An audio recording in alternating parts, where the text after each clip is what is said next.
Hey, I'm Grant Babbitt. And I'm Steven Farnsworth. And you're listening to It's a Dad Thing podcast.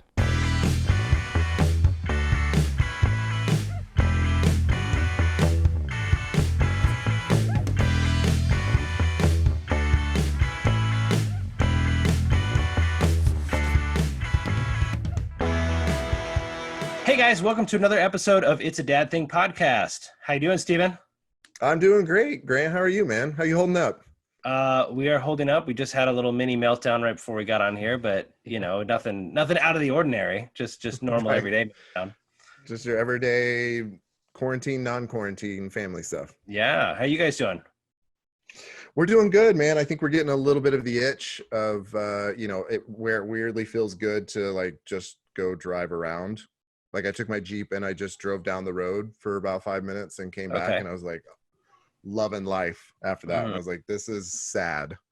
Gotcha. Like, it kind of worked in reverse. I was like very aware of how happy I was just to drive down the road. But you know, like one of the funny things that came out of our last episode was my dad. And what I didn't mention was my grandmother listened to the episode.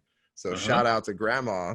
Great. I'm picturing all the things that I said and your grandma listening to that right now. So sorry, grandma.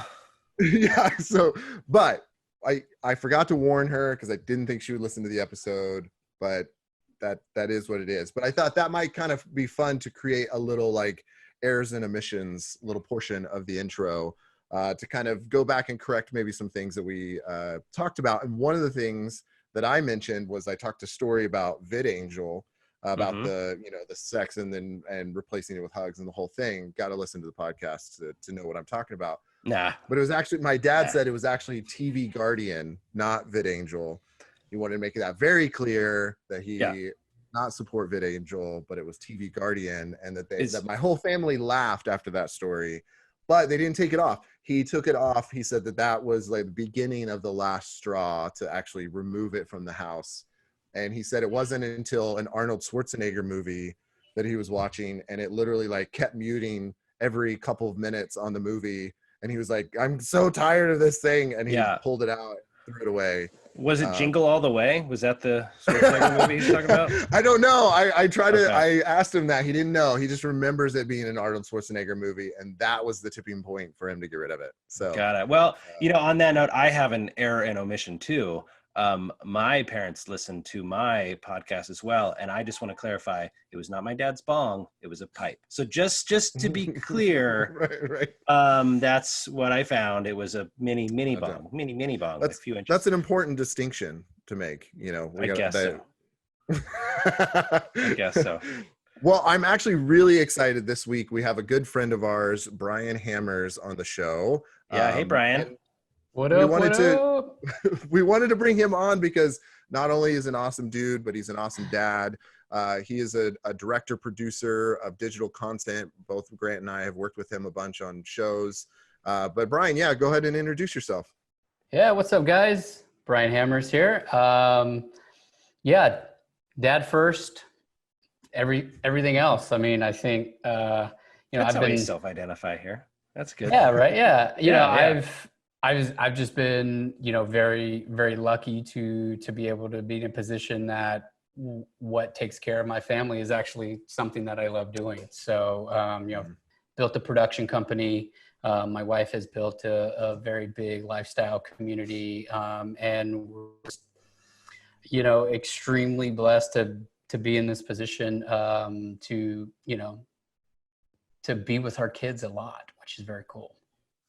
Right. Yeah, this isn't something that's like crazy out of the ordinary for you guys. This is for you guys to be home, or at least so my wife Michelle does an insane job homeschooling our kids. It's actually called unschooling. So essentially, we don't put any sort of like hard requirements on them. They're able to learn the basics of learning, really, things that they love doing. And it wasn't always like that. Like they started in a Waldorf school, which is very progressive. It's like they're learning while climbing a tree, and there's it's very, very loose based, and an artful approach. I highly recommend Waldorf schooling, and it really set our family on an amazing path to where it is now. I mean, essentially, one of the things with Waldorf is no screens. And so Monday through Friday when they're in school, the requirement there is that they don't have any screen time. And so sometimes on the weekend they would play around a little bit. So that really set us up for success. We feel like, for the way that we want to raise our kids. Yeah, and that actually kind of leads to what one of the big reasons why I wanted to bring you on this podcast is one of the things that we've talked about, and I've heard you talk about with your family, is this idea that you consume more than you create. And I think that that's an awesome motto, and I think that other people I've heard say that, but I haven't seen anyone really embody it quite like you have. I think you mean create more than you consume. Oh yeah, what did I say? Yeah, you said consume more than create, which I think is kind of the norm. So okay, fine. We'll edit this don't out. do that. Don't do that. Yeah, great. You're gonna edit this out, right? Yeah, I'll cut this out. No one will ever hear this part. Yeah, yeah, That's essentially, that's kind of where that came from. Is those sort of Waldorf roots, but we've always been a very creative family. Like my wife and I met in acting class at the Beverly Hills Playhouse. I originally moved out here when I was 19 to work in camera, did that for a little while, fell in love with directing on the film that I got my SAG card on, and it never looked back. And so, our kids learn through their creativity, and so that motto for us, we have two of them actually. The first one is that we're leaders, not followers. And I think that falls into so many different areas, right? Like bullying, just being kind, because if you're not following and you're leading, then you're acting on the things that you really want to do and the things that you love. You're not being affected by everybody around you. And that's one that, as they're getting older, obviously we're hitting more on now, right? And then create more than you consume is one for us that is also extremely important, because it's proven. Like, if you look at the development of a child's brain, like when you have a screen in front of you and it's being thrown at you very fast and it's all coming at you, you're actually not developing. It's kind of hindering you. And there's, if you look at all of the parents in Silicon Valley, like, they're not having their kids, consume the things that they're like making a lot of money on, right? There's a reason for that. And the creation part is,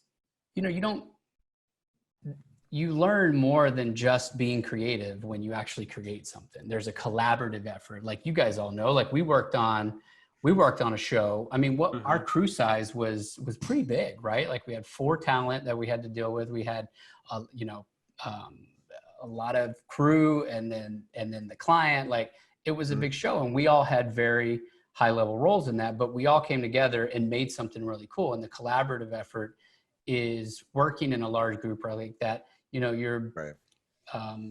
You gain so much knowledge outside of just using your creative side, right? Like, moving the tripod and learning about focal lengths on lenses and learning about how sound works and all of those things. There's so much technical that goes into it, and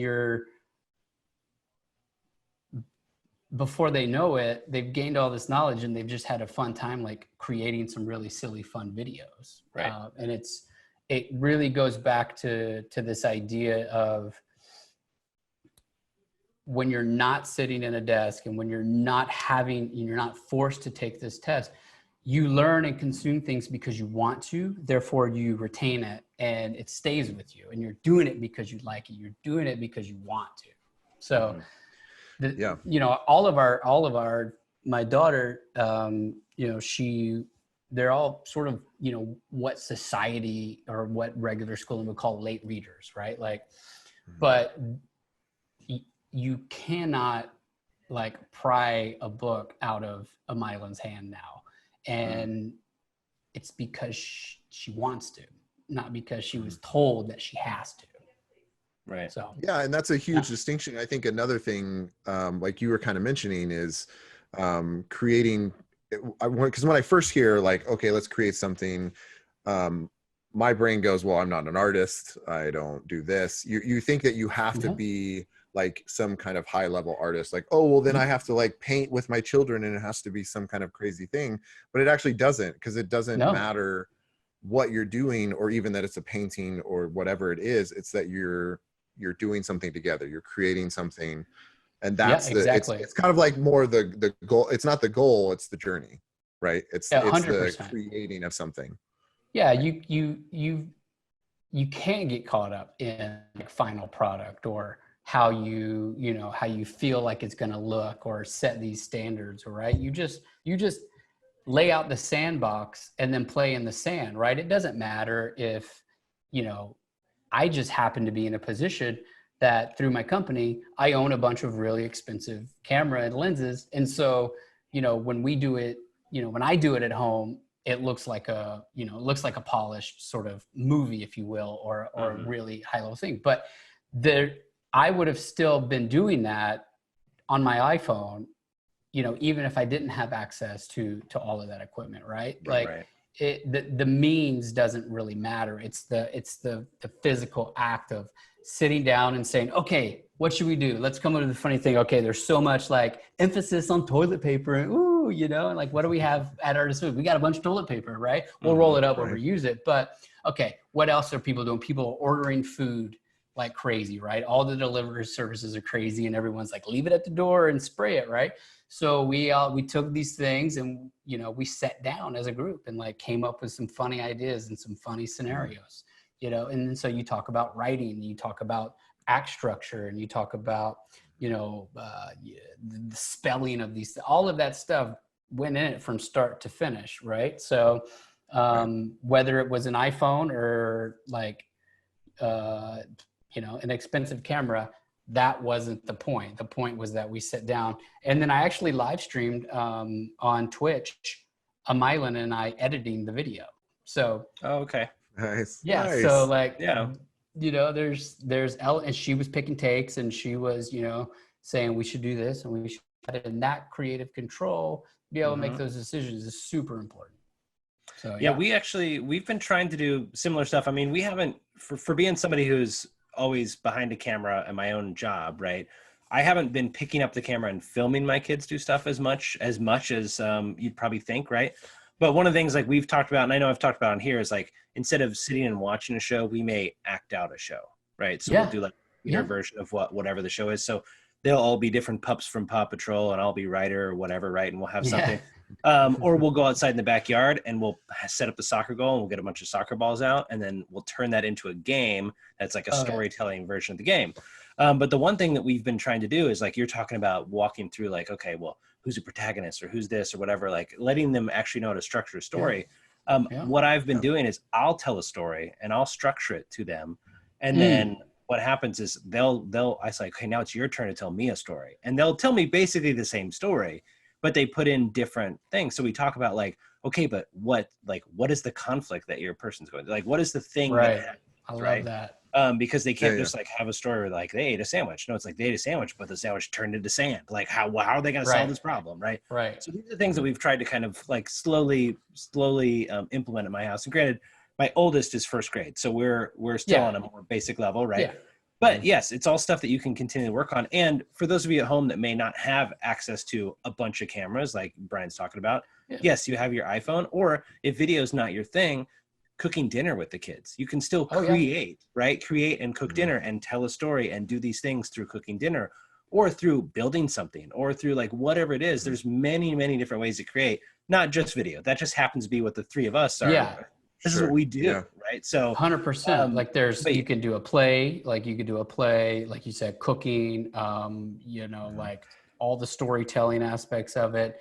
Anything that is essentially allowing them to brainstorm and make decisions, as opposed to just having it given to them Mm-hmm. is, you know, it can apply to a lot of different areas. And that's a really good point. Yeah, and one of the things that actually Sarah does at home with our kids is maybe there's like a book that they're reading, and what she'll do is they have like a little book report or whatever to showcase that they actually understand what the story is. But she was actually talking about her favorite part is the last question is they have to create their own ending.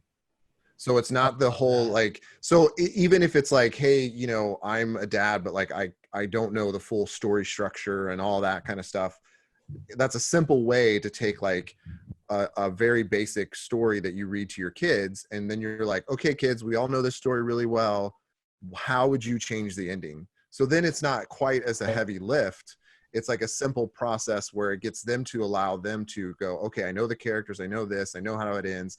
What if they did this? And then that kind of leads to like, okay, well, if they do this, then maybe that creates another problem that they have to solve, or that creates something, you know, Right. Do they always live happily ever after? What do they do? What if they, it's kind of like a fun exercise that's not quite as a heavy lift for, you know, if you're a dad or mom, even that is like, I can't do the full story structure.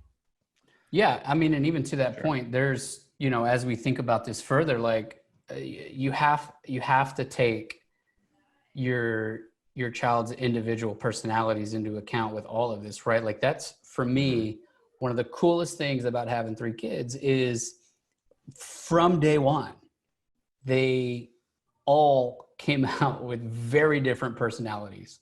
And, and you got to look at creating like this as well, right? Like go outside, you know, what do you have to change the oil that in your car? Well, like just bring little dude or gal with you and like start going through what those tools are that you need to use. You know, they don't necessarily need to like go under and do everything, but just having them watch you do that and work with your hands, or build a fort with them, like go grab some pallets and pull them apart and build a fort, but give them the hammer, right? Yep. Let them hit their hand a couple of times, let them get dirty, let them climb the tree, and let them see you also doing all of those things where you're creating things with your hands, or you're creating things with your knowledge. And who cares if you have to look up a YouTube video on how to change the oil?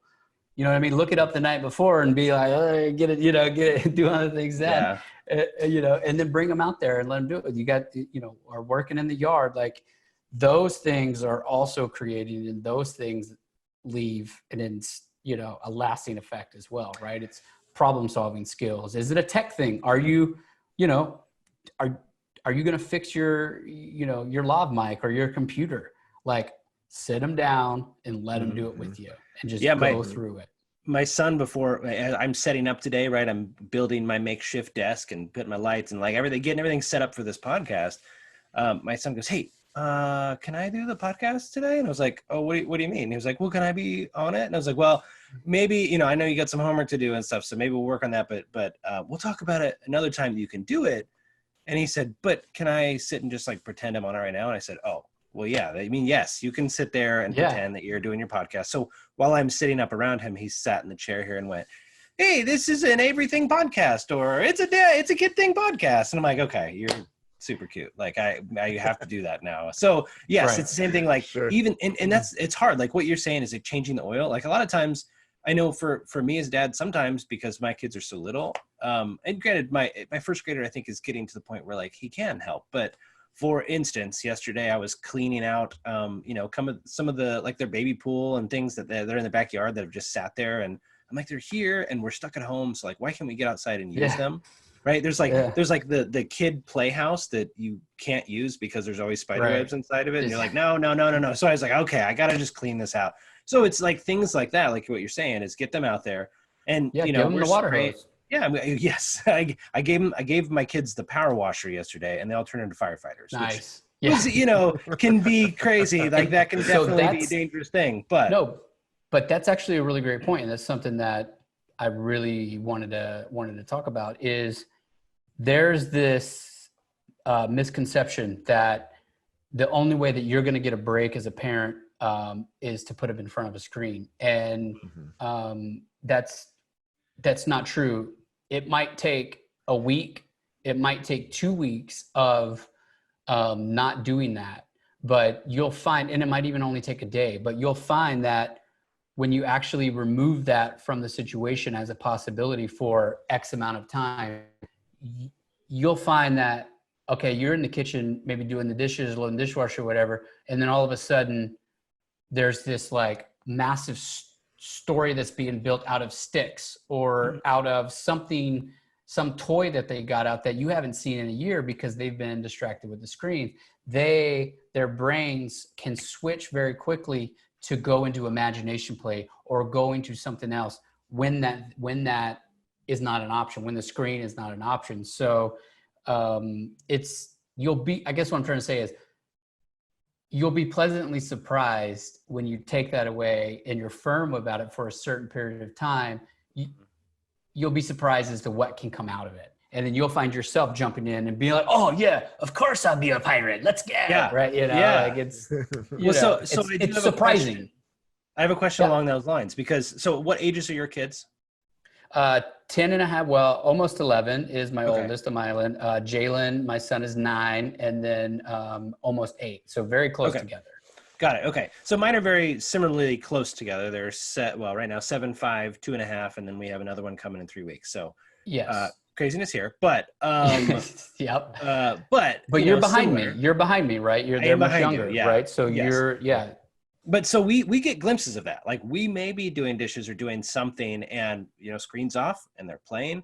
But the thing that is hard for us is that I don't know if it's just because of their age or maybe it's just because they've been more exposed to screen or whatever it could be. But I don't know if you've dealt with this as much, but it seems like every once in a while that you'll hear like 5-10 minutes of just like, you'll hear this wonderful storytelling and you'll hear the wonderful creative play and you're like, oh, this is so great. And then all of a sudden someone's pulled someone's hair or someone's punched someone or someone's done this and someone's taken the toy and there's like, it's like you go 5 minutes, 10 minutes and then someone's fighting. And so the thing, and part of me is like, dude, I know you guys can be creative. I just heard it. Like, I know you, and I know you can get this with problem solving because we work on that every day too.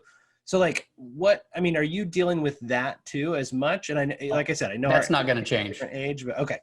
All right, great. So yeah, because I'm just trying to think like, what have you guys done to like mediate that? There's a lot of things that do get better. That's not one of them. Okay. Thanks for the hope. I appreciate it, Brian. That's I'm looking forward to that now. Yeah, great. I think it's activity based, right? It's you can't just like sort of remove the screen and then expect it to be roses for 6 hours. You do have to have a lot of activities. One good trick that Michelle does, she started this a long time ago, is putting toys away, right? So take like the Magnetiles, right? Take all the Magnetiles, keep them in the Magnetile bin or whatever, but put them up in the closet that they don't have access to, and reserve that for the time when they're at each other's throat, right? Or X thing outside, reserve those things. So when they start going at each other, separate, do something on their own if they want. And then also sometimes just ignore it, because what'll happen is it'll be roses for 5 minutes, chaos for 3 minutes, and then they'll be back to playing outside great for 15, 20. So sometimes as they get a little bit older for you, you'll find that they'll work it out themselves. Not all the time, but sometimes. Yeah. So those are a couple tricks. This goes back to knowing your kids, right? I mean, this goes back to understanding, okay, what am I hearing? Okay, this is, I've heard this several times today. Okay, maybe I need to intervene and maybe I need to step in, or, there's, or like you said, no, like just let it die down. It's fine. That's like, my wife is always like, is that a hurt cry or is that a attention cry? Oh yeah. It's like there's a difference. Or is that a play hurt? Yeah, exactly. Or like yesterday she was like asking Wesley, she's like, are you okay? Or are you actually hurt? And he was play crying because in their game or whatever they were doing, he was hurt. And she was like, oh my gosh, like, but I think we don't know the difference. It's important to know your kids though, because even like with what you're saying, I think it's fun.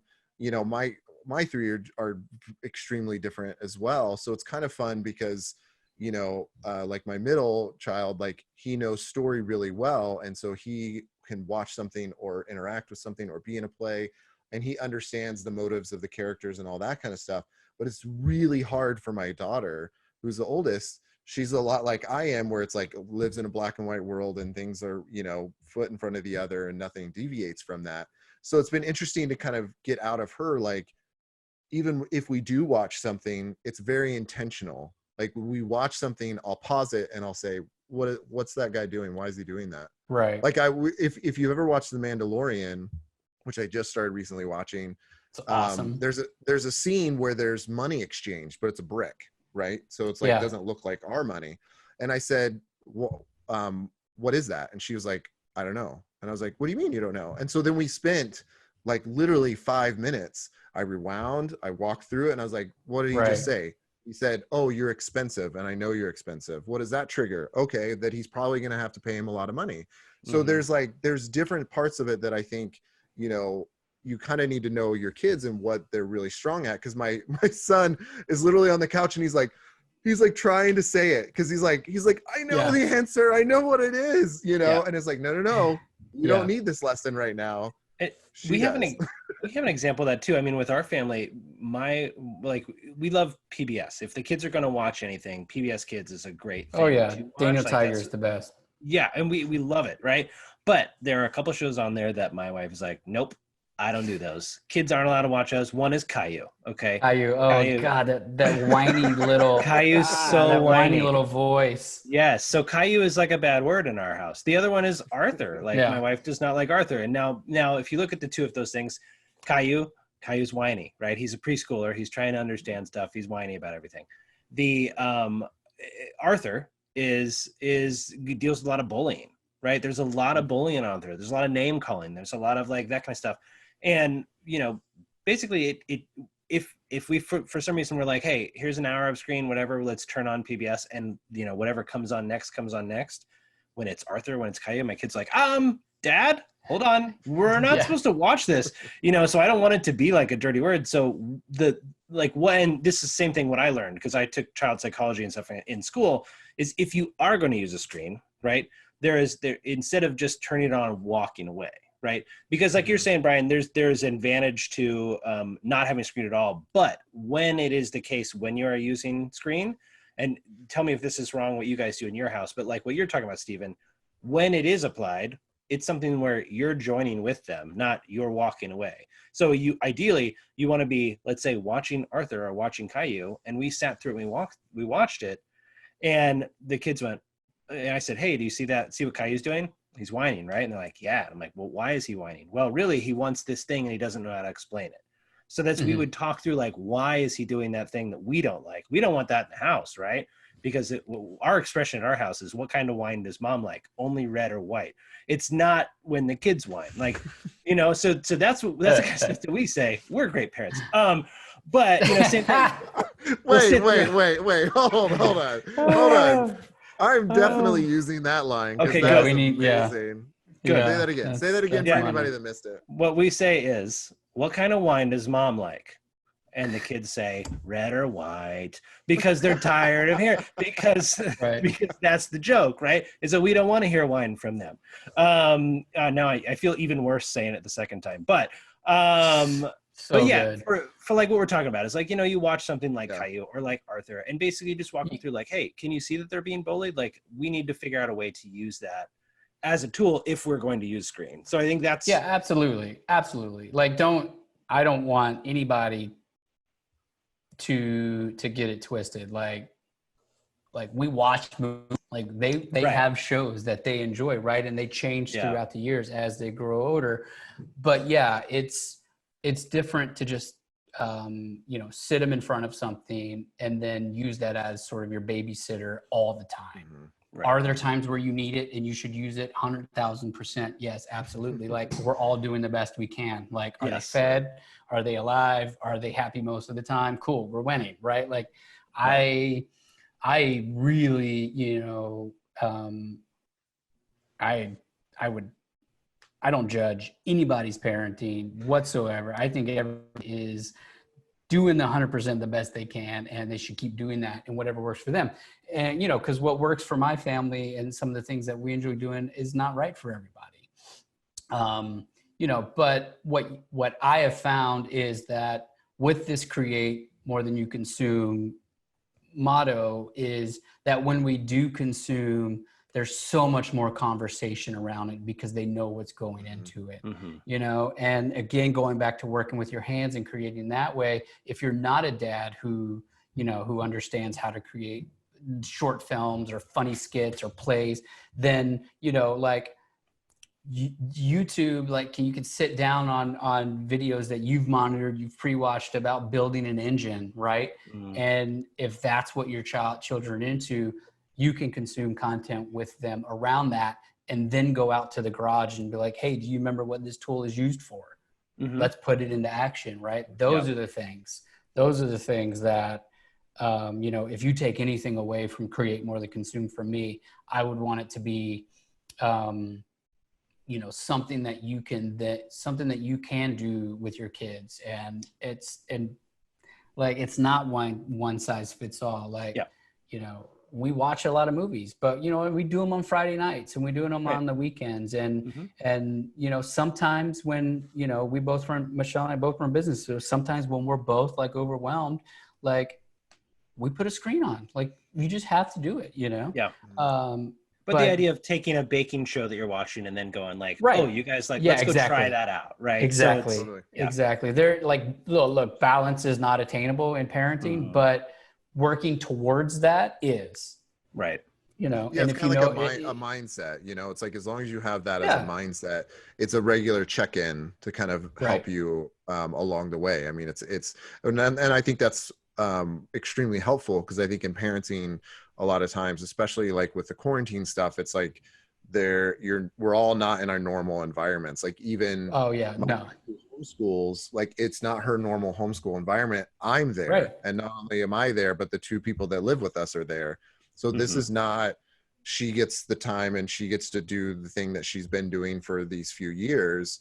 It's also turned upside down, and the kids can't go see friends, and they can't go to the museum, and they can't do this. So everything is so different right now. And so I think it's helpful to know, like, this is something to, you know, remember, and a mindset to have. And I think it's a great one, honestly, because like what I loved watching is the short films that you guys have created, you know, like watching them and seeing, you know, having our kids watch them and stuff and get inspired by that and want to create something, even if it's not like, hey, we want to create another short film, you know, they get inspired as like, oh my gosh, it's the same thing. It's like, hey, that kid's doing something, I want to go do something. It's that kind of way of when you see somebody do something, it helps you understand, like, it's not rocket science. It doesn't have to be. It's possible. And I think that's really helpful. So do you guys, I got a question for you guys, because we're all content creators to an extent. Well, I mean, literally right now we're sitting and creating content for this podcast, right? So we are all content creators, but even working in this industry like we do, we work on a lot of stuff. Like I've worked on lots of things that I don't even know where to find, like how to watch the thing that I worked on. But like to what extent do you guys do, like things that you work on, you guys actually sit down and watch? And do you sit down and watch like with your kids? One thing I bring this up is, one, it's a question I always have for a lot of people. But the other thing too is I worked with Rob Reiner one time, and I was Rob Reiner's DP. And we got to shoot an interview with Carl Reiner, which was his dad, who's legendary. He's 98 or 99 years old now. And Carl told us this story about before, when Rob was very, very little, that Carl Reiner was on TV before they owned a TV at home. So he would go work and he would be on these variety shows on TV before the family even had a TV to actually watch dad do his work. That's amazing. So, you know, it's one of those things like, yeah, it's a great, incredible story. I loved hearing it. But at the same time, like, that makes me think, like, okay, how much of the stuff that you guys do you guys watch? But how much of the stuff do you guys do are your kids able to sit and watch with you and be like, wow, dad did that? Yeah, for me, it's subject matter based. And anytime that I'm able to bring my kids on set with me, I always do. And they've learned a ton about collaboration and different departments. And then I show them. A lot of times I'll bring them in on the editing process as well. so they can see what creative edits look like, and what color correction does to an image, and then how sound elevates a project. And so I really try to expose them to all the steps on the projects that works. I recently produced a pilot, which is very much an HBO show. It's sort of like Weeds. But the subject matter is very adult. And Amila, my daughter, was actually in one of the scenes with Perry Reeves, who was playing our lead. But for her sides, I cut everything else out. Her standalone scene didn't really have any bad language or anything that worked in it. She won't see the full pilot, but she has seen her scene, right? Okay. And it was an amazing experience for her, because she wants to be a director. She doesn't necessarily want to work in front of the camera. But my path was her, is that a lot of the best directors were also actors at one point. You should know what it feels like. So she's done a few things. Right. So I expose them to as much of my content as possible. What about you, Steve? Yeah, I mean, this is a huge part of, I would say, of my parenting. I mostly because going back from my childhood, I did a bunch of stuff with my dad. My dad was a radio DJ growing up. Nice. He was a morning show host. I mean, I can't tell you how many times we were in a random parking lot, and he was that guy that, if you remember back in the day on the radio, when they would be like, we're going to be at this Wendy's on this such and such street, and we're going to be putting bumper stickers on your cars. And I remember I have a distinct memory of going to a Wendy's, and I got the biggest meal I could ever think of. And I helped put bumper stickers on cars. Like, that was the thing. And like, we would go to like this place called Big Splash and do all this stuff. Like, I did all this stuff with my dad when he was on remote, or I even got to like when Bring Your Kid to Work Day was huge. I would come in and I would read the weather on the radio station, and like I was always like sitting in the background as my dad was working. Like, it was a huge part of like my life. And so I was like, oh my gosh, I have to do that with my kids. And so it's looked different because I work on a bunch of different projects on set, and I'll bring them and walk around during lunchtime, and I kind of describe what's going on. And, cause they were too little to have them on like when they're walking around, cause they just shout at random times and whatever. But, and to like, recently, I was in Detroit and doing an installation, and I would bring him on site, and I would walk them through like at, on off times. And I would say, hey, see what we're doing here? This is going to be a screen here, and we're building the theater, and like, here's what we do. And I bring them throughout the process. And that part is so fun to me because I'm showing them, and, it's kind of like, in a weird way, it's like bringing pride to me of like, this is what I do. This is what I do for a living. But also to them, I'm trying to open their brains to be like, I mean, you could be a director, you could be a producer, you can be an editor, you can build this set, you can like create screens, you can install stuff. Like what I'm trying to ultimately do is show them that there's so many things out in this world, and try them, see what you like. And because I don't know what they'll like. I don't know, maybe they'll like something right now, that they won't like later. But I think what's important is, and sometimes I forget, is that is like dad time. That's like me and a child, or me and a couple children. And that is time that like I get with them, that I get to talk to them about this kind of stuff. And maybe they'll remember it, maybe they won't. But I think the important thing is like, I'm doing stuff with my dad. We're creating something, he's creating something. And then they get to kind of do that on their own. Like, one of the things that I want to do during this quarantine, and I hope to in the next few weeks, is start, because I do a lot of stuff in themed entertainment. I found Disney Imagineering is doing a Khan Academy course on essentially themed entertainment and creating your own amusement park. Nice. And it's free. Yeah, and you can, it's a free thing that they're offering through Disney Imagineering. So I started a couple weeks ago where intentionally we're starting to watch on Disney Plus. They have a Imagineering documentary. So I'm starting to kind of introduce them to the idea. But sometimes they like it and sometimes they don't. Like, sometimes I'll be like, okay, we're ready to watch a show. And literally Wesley, my youngest, was like, is it that one where it's like he builds a park? And I was like, yeah, buddy. And he was like, oh, because all he wants to watch is like Power Rangers or something, like, right. so it doesn't always work in that sense, but I think it goes back to that intentionality. I think that's the biggest thing that I take away from creating more than consuming is it's an intentional mindset. It's not a passive, like, oh, well, we're just like trying to always get through the day.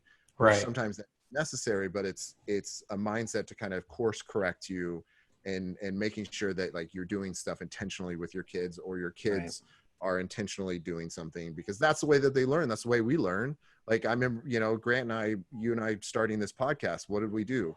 You and I talked to each other. We Googled things. We talked to other people. We're problem solving. That's what we do on a regular basis. So why wouldn't we do that with our children? Mm-hmm. Yeah. Well, I got to duck out here, but I did want to touch on one more point that is sort of a dad tip that that Michelle and I try to do, and we don't always hit it, but if you have multiple kids, one-on-one time is super important to carve out. We call them dates. So have those dates, because you'll learn a lot individually about them that just you can't connect with as a group. So that's something that is also super important for us. Yeah, that's I would say that's something we do also in our family. Very helpful. And so my question with you for this is, before it was like we would do something where, okay, we're going to go do a movie date because we'd go out and do something. How are you doing it now during? Well, like this morning, my middle son and I just took a bike ride. Awesome. Simple as that, or reading a book. Okay.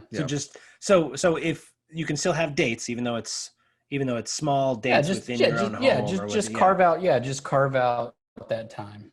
Yeah, that's great. For instance, my 2.5-year-old likes to come into me, and in the middle of the day, sometime he just goes, Dad, I want to go on your bed and snuggle. And I'm like, that's awesome. Now, that doesn't actually mean he wants to lay down and snuggle and be calm and I can take a nap, and that would be great. It really means I want to play on your bed and I want you to tickle me, which is also fine. But I understand that what he's saying is, Dad, I want to have a date with you. Like, I want to go play with you. Just you and I right now. So yes, that is critical. And I love that you said that, because that is something that is uber important in our household as well. So yeah. Thanks guys. I appreciate you guys having me on. This is super fun. And happy to do it again sometime. Yeah, Brian, I appreciate you coming on, man. This is very helpful. Yeah. So, and great advice to all the dads out there. So thank you. For sure. Cool. Thanks guys. If you guys want to check out if you guys want to check it, let them know where it's all your social media and everything, so people can for sure. So I'm mostly on Instagram, so at Brian Hammers on Instagram, and then from there you can find my company, and at Brian Hammers on Facebook as well. But we post all of our short films over on my wife's lifestyle site, which is on Facebook at Be Inspired Lifestyle. So if you want to check out the shorts, anything like that, you can go over there and take a look. That's awesome. There we go. Cool. Yeah, thanks for joining us. I appreciate everybody listening to our episode. You are listening to It's a Dad Thing podcast. It's a dad thing. So appreciate it as usual. Thanks so much. We'll see you guys on the next episode. Bye.